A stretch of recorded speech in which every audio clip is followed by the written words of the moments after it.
It's a Tuesday with Terry, and today we're going to talk about presentation and communication and connection skills. This is not just about how you present, but it's about what happens in the interaction with another human, another situation, another opportunity where people need to understand how they are seen, valued, or heard. So I want to tell you a little story. Just recently, I had to travel to another city to do a focus group, a conference. And we were staying at a luxury hotel. Now, when you've stayed in all kinds of hotels, I mean, luxury kind of intonates that it's going to be a pretty nice place. And it was.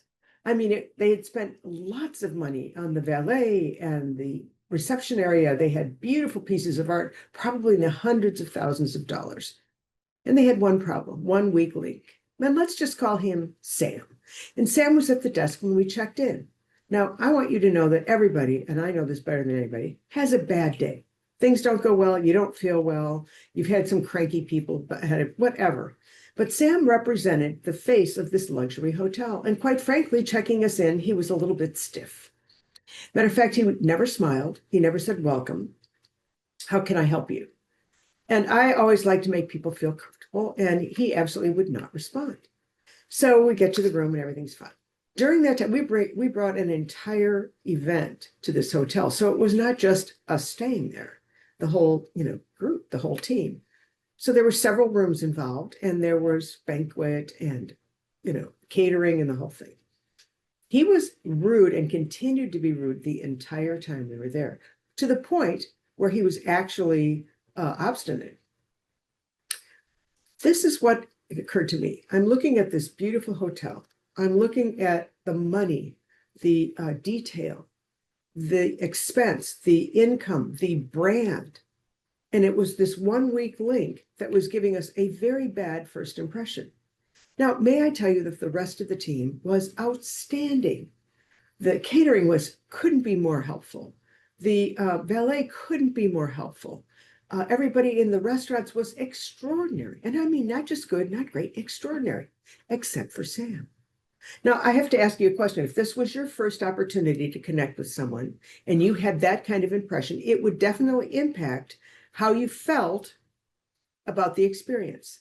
And so I'm saying to you, first impressions count.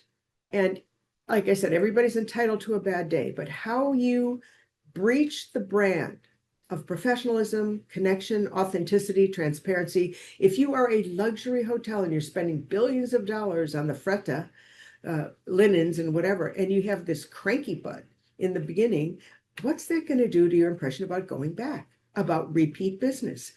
People want to be seen, valued, and heard. When you acknowledge someone that you just meet at a noisy dinner, cocktail party or whatever, when you take the time to connect later and just say, it was great meeting you at the such and such event, let me know how I can support you.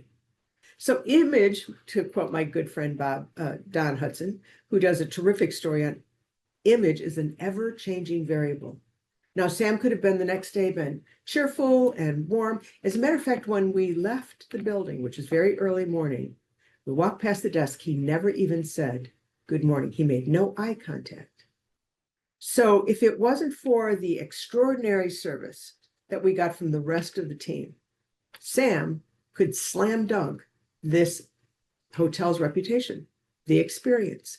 And so if I was an investor in that hotel, I'd be concerned. If I was management, I'd want to know. So let's just, going forward, understand that first impressions count. When people feel seen, valued, and heard, even if you're not a fluffy person and you don't want to go into conversation. I mean, the TSA people were more cheerful than this guy.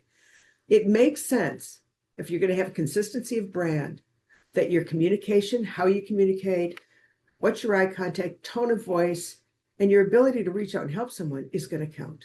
So this week, just this week, especially with the way people are communicating or not around you, whether it's in on a bus line or whether it's at a restaurant or in a waiting room, be your best self, because that will definitely impact everybody's day and their day and the day that people they connect with, because that's how we connect as humans. So don't be a Sam.